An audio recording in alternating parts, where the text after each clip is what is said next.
Hunter, saviez-vous que même les royaumes les plus sacrés ont déjà été ébranlés par des intrigues internes et des conspirations silencieuses? 2. Aujourd'hui, nous allons plonger dans l'un des moments les plus tendus de l'histoire du royaume de Jérusalem, la conspiration de Guy de Lusignan. 3.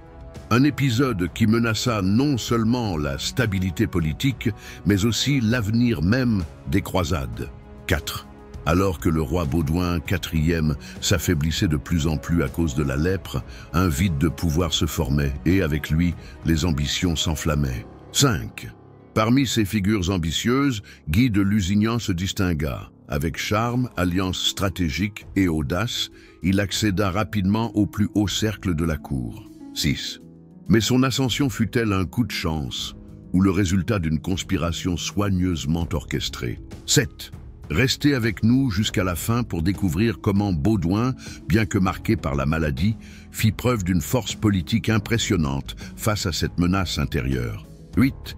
Vous serez surpris par l'astuce, les drames et les destins croisés dans ce chapitre fascinant de l'histoire médiévale. 9. Au XIIe siècle, le royaume latin de Jérusalem était une forteresse chrétienne implantée sur des terres hostiles du Moyen-Orient. 10. Fondé après la première croisade, le royaume faisait face à des menaces constantes, tant de la part d'ennemis musulmans comme la puissance montante de Saladin que de divisions internes. 11. Gouverné par des nobles venus d'Europe, le royaume dépendait de fragiles alliances dynastiques et de la force de son leadership pour survivre. 12. Dans ce contexte turbulent, Baudouin, diagnostiqué très jeune comme lépreux, monta sur le trône, défiant les limites physiques et politiques. 13. Sa maladie, toutefois, jeta le doute sur la succession et ouvrit la voie à des ambitions cachées au sein de la cour. 14. La conspiration de Guy de Lusignan germa dans un moment de grande vulnérabilité pour le royaume de Jérusalem. 15. Baudouin, malgré sa vigueur politique et militaire, voyait son corps s'affaiblir de manière irréversible. 16. Face à la nécessité urgente d'assurer la continuité dynastique, la cour chercha un allié fiable pour épouser Sibylle, sœur du roi et héritière légitime. 17. Ainsi, Guy de Lusignan, un chevalier français de noble lignée, mais à la réputation controversée, fut choisi. 18. Le mariage entre Guy et Sibylle, célébré au milieu de la décennie de 1170, sembla d'abord une solution prudente. 19. Toutefois, des tensions apparurent rapidement. Guy faisait preuve d'impatience, d'arrogance et, selon des chroniqueurs comme Guillaume de Tyr, d'une ambition démesurée. 20. Son attitude autoritaire aliéna des barons influents et créa des divisions au sein de la noblesse du royaume. 21. En peu de temps, des rumeurs commencèrent à circuler selon lesquelles Guy ne comptait pas seulement être consort, mais anticiper son ascension au trône. 22. Baudouin, encore lucide et attentif malgré ses limitations physiques, perçut la menace. 23.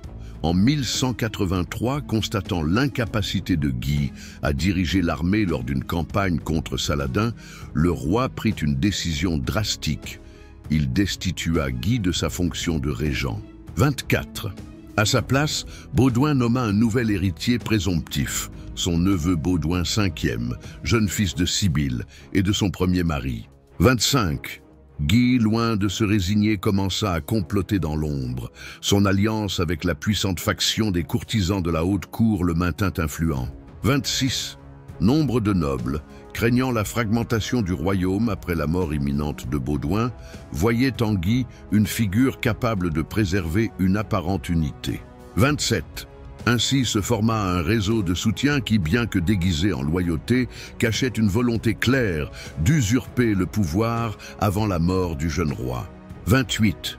Pendant ce temps, Baudouin, désormais pratiquement incapable de gouverner directement, cherchait des stratégies pour empêcher Guy de Lusignan de prendre le contrôle absolu.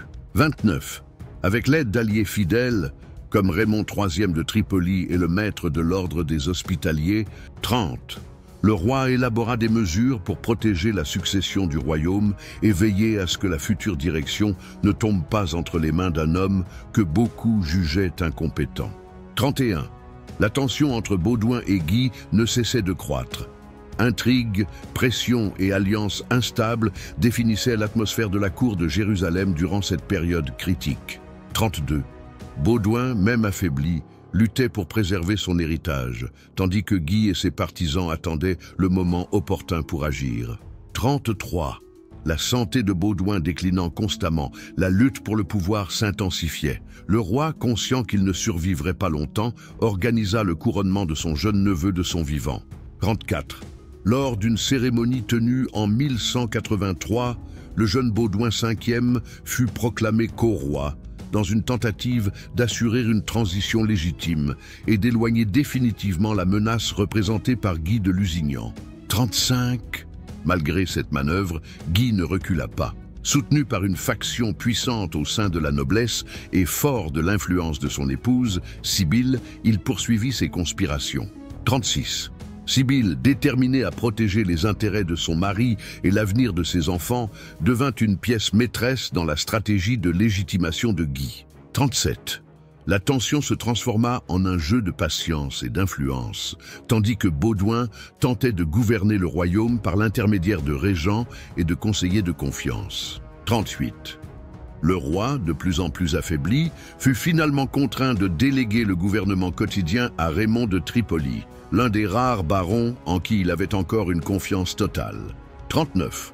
Toutefois, la division au sein de la cour était irréversible. D'un côté, les partisans de Raymond et des défenseurs de la jeune dynastie. De l'autre, les alliés de Guy et de Sibylle, impatients de prendre le contrôle total après la mort du roi. 40. En 1185, Baudouin mourut, laissant le trône entre les mains fragiles de Baudouin V. 41. Encore enfant, le nouveau roi était gouverné par un conseil de régence, mais sa position était extrêmement vulnérable. 42. Guy de Lusignan et Sibylle profitèrent de cette situation instable pour renforcer leur réseau de soutien. 43. Lorsque Baudouin V mourut prématurément en 1186, la crise de succession éclata inévitablement. 44. Sans héritier clair et sans la direction forte que représentait Baudouin, la faction de Guy et Sibylle se mobilisa rapidement pour s'emparer du trône. 45. Dans une manœuvre audacieuse, Sibylle fut couronnée reine et immédiatement après son couronnement, plaça la couronne sur la tête de Guy, le faisant roi de Jérusalem. 46.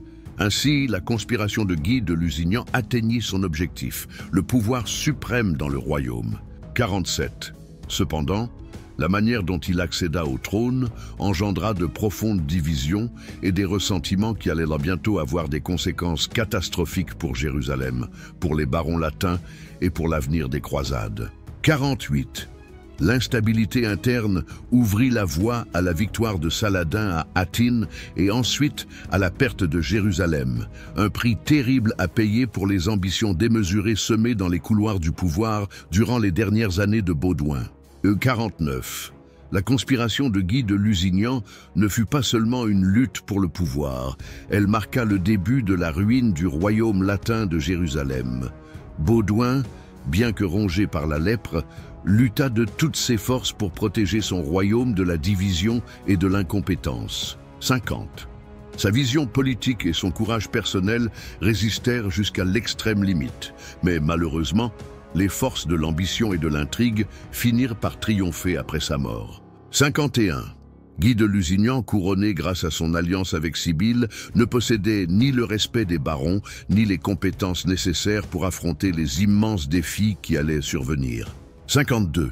En quelques années, le royaume que Baudouin avait soutenu avec tant d'efforts tomba entre les mains de Saladin, modifiant à jamais l'équilibre des forces au Moyen-Orient. 53. Si vous avez apprécié cette histoire de courage, d'intrigue et de tragédie, n'oubliez pas d'aimer la vidéo, de laisser un commentaire avec vos impressions et de vous abonner à la chaîne pour suivre d'autres épisodes de la vie fascinante de Baudouin et des croisades. À la prochaine.